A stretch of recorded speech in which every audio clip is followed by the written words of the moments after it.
अरे बेटा घर में बाथरूम नहीं है, अभी कहाँ भराएगा, अभी भराएगा बेटा। काहे रे भाई तुम गिरा दिया, काहे रे भाई वो तो काहे गिराया था मेरा, नहीं देख रहा कि यहाँ लेटरिंग कर रहा है।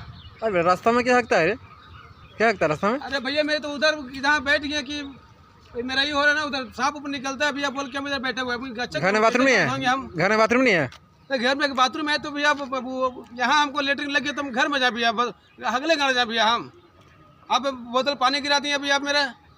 ये काम कर, नहीं आप मेरा जो बोतल भैया पानी आप गिरा दिए भैया, तुम गाड़ कैसे धोएंगे भैया, गाड़ कैसे धोएंगे? अरे भाई रास्ता में तुम भागेगा, हम नहीं देखे, गिर गया। रास्ता में हो चाहे जो भी हो, मेरा गाड़ कैसे धोए भैया, अभी हम अगले गाड़ जा भैया। ये काम करना भाई, मेरा बात मान, गाड़ पहुँच ले। नहीं ये गलत काम भैया, हमको पानी लगा दीजिए। देखेगा तुमने, देखेगा तुम। भैया चल चल चल चल निकल निकल चल यहाँ से। ये रास्ता में हकता है, रास्ता में भागेगा, रास्ता में भागेगा।